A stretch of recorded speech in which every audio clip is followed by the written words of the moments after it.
Yes 8th class unit 14 mensuration हमारी चल रही है, जिसकी वर्कशीट 6 के हम 7th क्वेश्चन पर हैं। तो क्या है ये 7th question? A rectangular sheet of paper is rolled along its length to make a cylinder. जैसे मान लो हमारे पास कोई रेक्टेंगुलर शीट है, मान लो हमारे पास एक रेक्टेंगुलर शीट है लाइक दिस। ये रेक्टेंगुलर शीट है मेरे पास, ये जिसकी लेंथ जो है वो दिया हुआ है। कितनी है length to make a cylinder? The sheet is 33 centimetre long and 32 width. 33 length है और 32 इसकी विड्थ है। इसको लेंथ के अलोंग ऐसे रोल कर दिया। तो बच्चों जो लेंथ थी, ये वाली लेंथ 33, ये आपकी गोलाई में घूम गई। दैट मीन्स ये सिलेंडर का जो बेस है उसका सरकमफ्रेंस बन गया, सर्कुलर पार्ट का। ये इस तरीके से आपका बन गया। जो लेंथ है वो आपका सरकमफ्रेंस बन जाएगा, और जो ब्रेड्थ थी 32 वो आपकी हाइट बन जाएगी। ये ऐसे हाइट, ठीक है। अब ये दोनों तरफ से खाली है, इधर से भी इधर से भी, फिर तो कुछ भी इसमें रखा नहीं जाता। तो एक सर्कुलर पार्ट कटिंग करके इसके नीचे जोड़ दिया गया। तो जो ये ये सिलेंडर बन गया, इसका वॉल्यूम कितना है वो हमने बताना है। तो मेन चीज़ जो थी वो आपको ये पता होना चाहिए कि जिसके अलोंग रोल किया जाता है वही 2πr बनता है। अगर लेंथ के अलोंग किया है तो लेंथ 2πr बनेगी, और ब्रेड्थ के अलोंग अगर रोल किया है तो वो 2πr बनेगी, और जो दूसरी वाली साइड है दैट विल बिकम हाइट। तो इस चीज़ का आपको ध्यान रखना है। पेपर में कई बार दोनों तरीक़ों से भी आ जाता है कि एक बार लेंथ के अकॉर्डिंग अलोंग करा है और एक बार विड्थ के अलोंग करा है, तो बताओ वॉल्यूम में क्या डिफरेंस है। तो यहाँ पर हमारा सिर्फ एक पार्ट है कि लेंथ के अलोंग जो है वो रोल किया गया।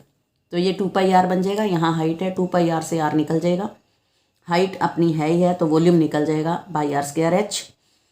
लास्ट में वो कह रहा है find the capacity of the cylinder so formed. बच्चों आंसर शायद बुक में ये दिया हुआ है, बट आपको पता होना चाहिए कि जो कैपेसिटी है that is always measured in litre और किलोलीटर। जो कैपेसिटी है वो हमेशा किलोलीटर या लीटर में मेज़र की जाती है।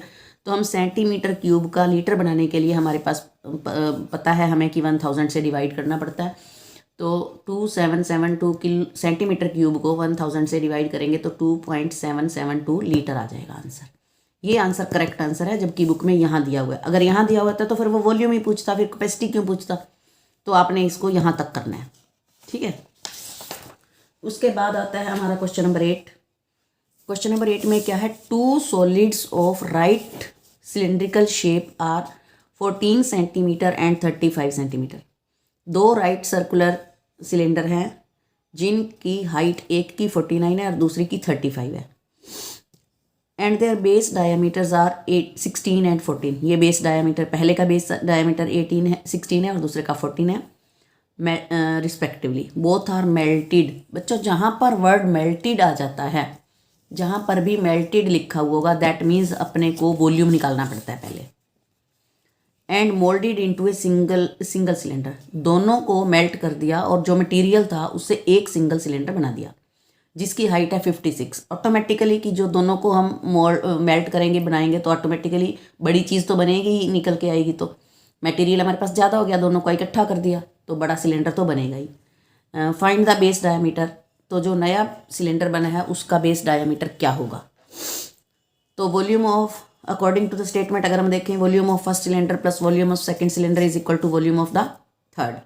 तो फर्स्ट के लिए R1H1 ले लिया, सेकंड के लिए R2H2 ले लिया और थर्ड के लिए R3H3 ले लिया। फार्मूला तीनों के लिए वही πr² वाला लगा दिया।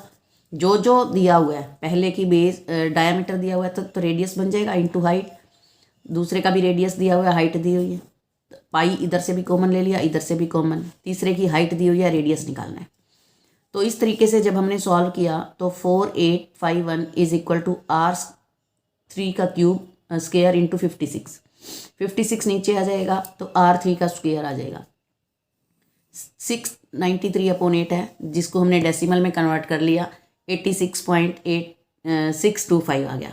पूरा पूरा डिविजिबल है क्योंकि 8 है। जब तक पूरा डिवाइड नहीं होता तब तक 0 0 लगा के पूरा कर लो, ठीक है। अब ये तो R3 का स्क्वायर है। जब हमने इसका स्क्वायर हटाना है तो इधर का स्क्वायर रूट निकल जाएगा। तो हमें ज़्यादा की ज़रूरत नहीं, जो रेडियस है वो single after decimal only 1 digit ही सफिशिएंट है। तो 86.62 का निकाल दिया मैंने, 5 को छोड़ दिया। तो ये आ जाएगा 9.3, ठीक है 9.3, क्योंकि आफ्टर डेसिमल एक ही पेयर है। तो 9.3 ये 8th में आपने सीखा था, वही चीज़ है यहाँ पर। यूनिट 1 में सीखा था, सॉरी आपने 8th क्लास में तो हो ही, आप यूनिट 1 में सीखा था। तो R3 आ गया ये। Now we have to find the diameter, diameter निकालना है न्यू का। तो रेडियस 2 इंटू रेडियस, तो 18.6 सेंटीमीटर जो है वो इसका आंसर आ जाएगा।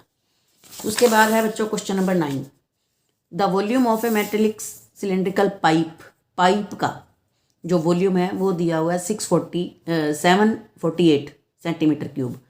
Its length is 14 centimetre and it's external radius is 9 centimetre.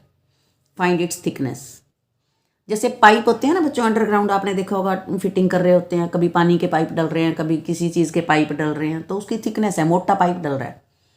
We know the volume of the metallic cylindrical pipe is, जब हम थिकनेस वाला जहाँ तक सवाल आ जाता है तो एक्सटर्नल होता है और इंटरनल होता है। तो external volume minus internal volume होगा, ठीक है। तो एक्सटर्नल के लिए मैंने कैपिटल R यूज़ कर लिया और इंटरनल के लिए स्मॉल r यूज़ कर लिया, ठीक है। अगर बंद होता एक तरफ से तो उसकी हाइट भी अलग से कुछ दिया होता, तो इसीलिए ये दोनों तरफ से खुला है, पाइप है, तो 14 ही यूज़ होएगी दोनों में हाइट, और एक्सटर्नल रेडियस में 9 यूज़ हो जाएगा। इंटरनल अपने को निकालना है नहीं हमारे पास, इधर 748 दिया हुआ है, तो इसको सॉल्व कर लिया, एक्सटर्नल वाले को इधर ये लिख दिया, तो फिर इसको इधर ले गए, तो पाई आर स्क्वायर एच जो इंटरनल है वो इधर आ गया। इंटरनल के लिए भी जो हाइट है वो 14 यूज़ कर दो, तो यहाँ से r निकल जाएगा, small r, that is the radius of the internal cylindrical pipe. Internal जो रेडियस है वो 8 आ गया। अब इंटरनल रेडियस 8 है, एक्सटर्नल 9 है, तो थिकनेस कितनी हुई? एक्सटर्नल रेडियस में से इंटरनल रेडियस सब्ट्रैक्ट कर दो तो वो थिकनेस आ जाती है, ठीक है। तो बड़े ध्यान से करने हैं, ये बहुत इंपॉर्टेंट सम है लास्ट वाले, तो पेपर में भी आते हैं 4 मार्क्स में।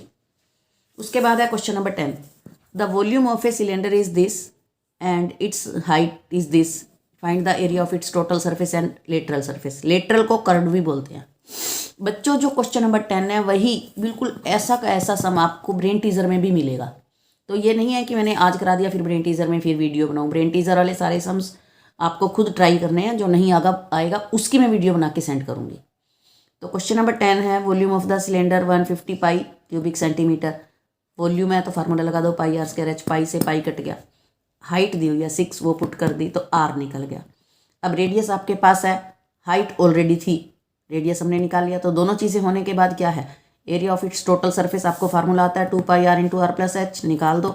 और लेटरल सरफेस एरिया का भी फार्मूला आपको आता है 2 पाई r एच, तो उससे ये निकल जाएगा 2 आंसर। तो बड़ा अच्छा समय ये आता है, आगे भी अगली क्लासेज में भी। लास्ट ये भी क्वेश्चन है, 10th में भी है 9th में भी है, क्योंकि जो मेंसुरेशन है वो 8th से स्टार्ट हो करके, वैसे तो 6th 7th से ही स्टार्ट हो जाती है, 2 डायमेंशनल, अब 3 डायमेंशनल चल रहा है आपका। तो ये समझो as it is 9th 10th में भी आते हैं, तो बड़े ध्यान से समझने हैं। अब भी मार्क्स लो आप, और 9th 10th में भी मार्क्स आएंगे आपके। Curved surface area of the cylindrical pillar है 264 मीटर स्क्वायर। तो कर्व्ड सरफेस एरिया का फार्मूला क्या होता है, 2 पाई आर एच, तो 2 पाई आर एच 264 हो गया, तो पाई आर एच 2 नीचे ले आओ 132।